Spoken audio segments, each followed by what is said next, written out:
chegou a hora da nossa reportagem especial. Há 30 anos, objetos voadores não identificados foram perseguidos por aviões caça da Força Aérea Brasileira nas áreas de São Paulo e do Rio de Janeiro. Você vai conhecer agora gravações inéditas desse episódio, que ficou conhecido como a Noite Oficial dos OVNIs. Foi assim que o Fantástico deu a notícia.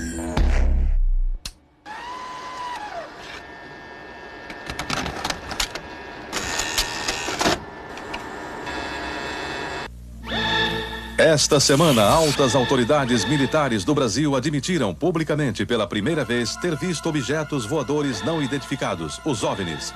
O próprio ministro da Aeronáutica, Brigadeiro Moreira Lima, deu a entrevista para informar que pilotos das bases de Santa Cruz, no Rio de Janeiro, e de Anápolis, em Goiás, chegaram até a perseguir e a ser perseguidos pelos objetos voadores não identificados na região de São José dos Campos, sobre o Vale do Paraíba, e trechos do estado do Rio de Janeiro. Eram 21 OVNIs, segundo os militares, que ficaram mais de 3 horas sobrevoando o território brasileiro na noite de segunda e madrugada de terça-feira. Toda vez que é detectado algum objeto não identificado, evidentemente há um processo bastante eficiente de verificar se foi alguma aeronave que está voando sem um plano de voo aprovado, etc. Mas quando se comprova que é algo diferente, as aeronaves então são acionadas. O que ocorreu foi que os radares detectaram vários objetos não identificados. Veja agora, minuto a minuto, o que aconteceu naquele 19 de maio. Às 8h30 da noite, um ponto luminoso é avistado pelo controlador de tráfego aéreo na torre do aeroporto de São José dos Campos, São Paulo. Um avião Xingu da Embraer se aproxima para pouso e o controlador pergunta ao comandante: "Você está vendo o ponto luminoso?" O Xingu confirma o avistamento, muda a rota e tenta se aproximar do OVNI.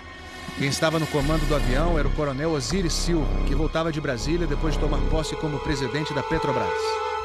Eu vi um objeto luminoso no espaço, parecia um astro normal. Eu voei na direção dele e após 5, 6 minutos de voo, fiquei com a impressão de que ele começou a esmaecer, a perder a intensidade e o brilho.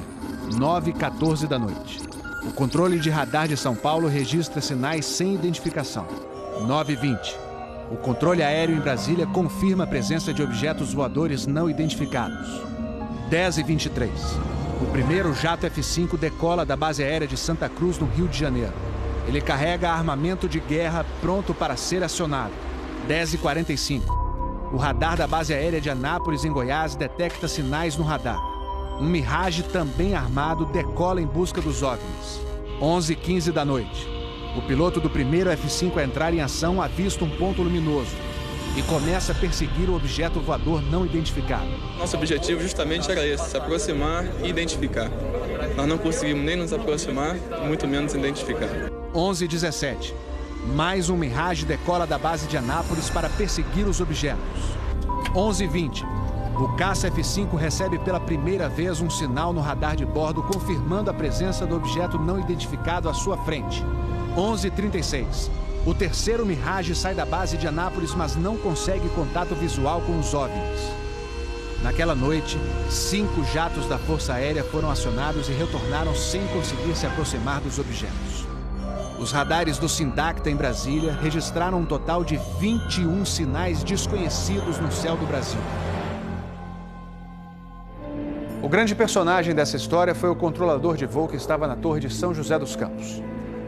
O sargento Sérgio Mota da Silva, que aparece nessa foto tirada na Torre de São José poucos dias depois do incidente, foi quem deu o primeiro alerta sobre OVNIs.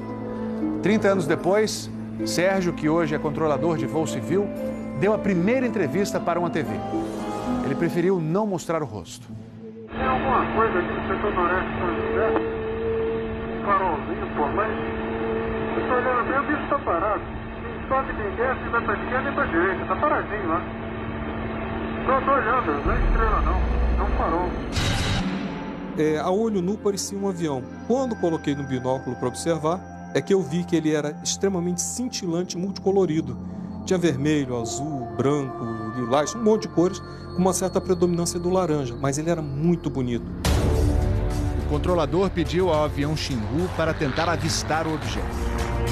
Eu expliquei a ele onde estava o objeto, pedi a ele que se ele tivesse avistamento, ele me informasse. Permanece com ele à vista?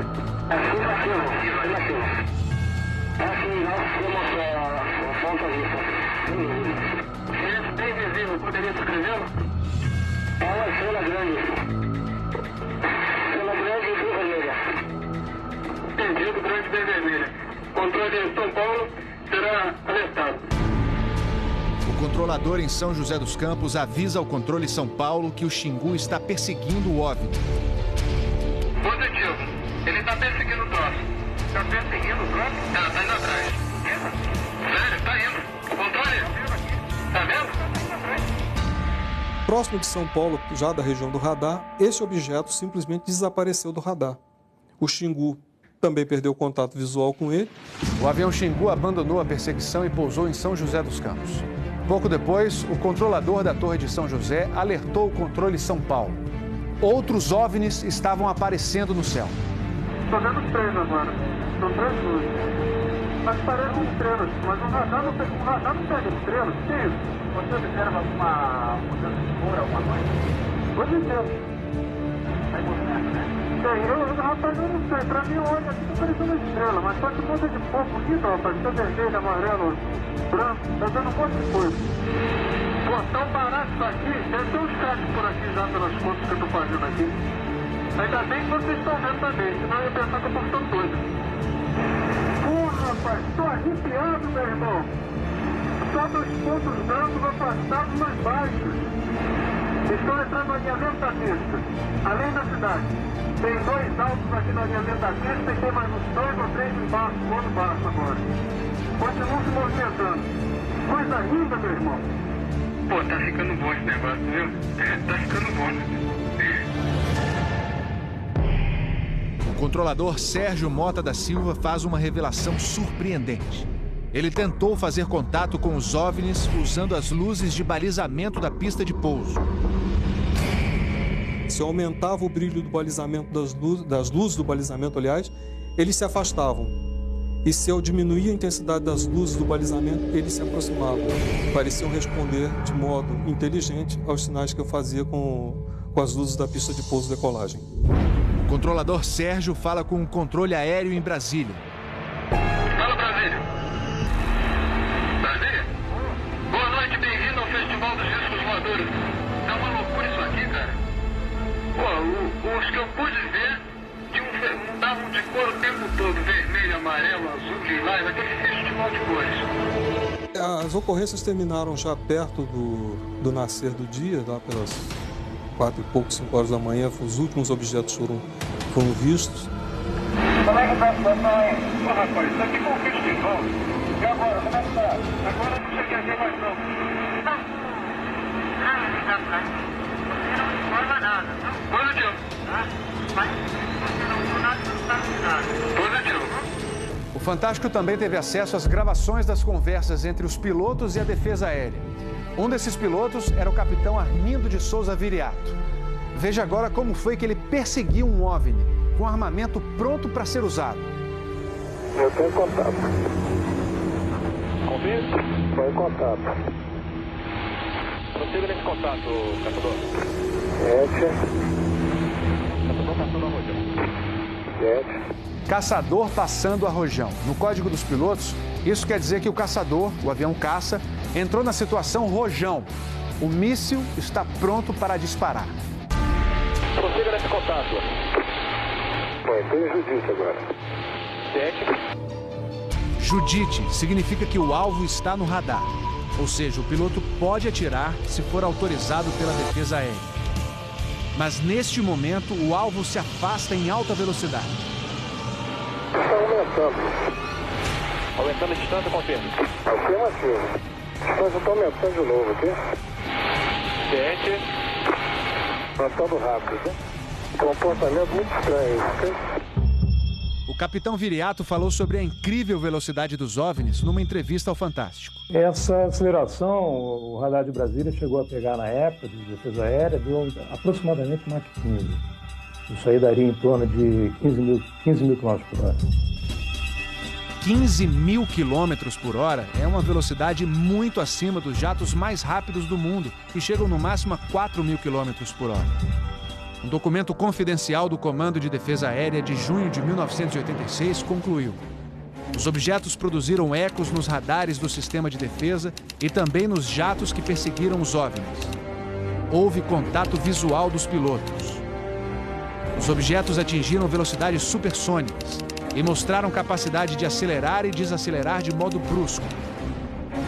E a principal conclusão do relatório: os fenômenos são sólidos e refletem inteligência, pela capacidade de acompanhar e manter distância dos observadores, como também voar informação.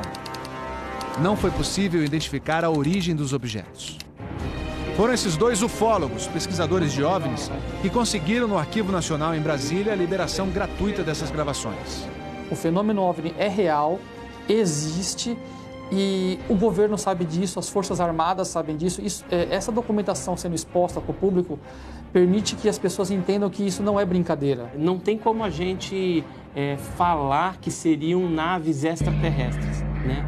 Eram objetos voadores não identificados. Não podemos dar qual a procedência deles, qual a origem. É alguma coisa inexplicável do nosso ponto de vista tecnológico à época e mesmo ainda hoje. Brasília? Boa noite, bem-vindo ao Festival dos Discos Voadores.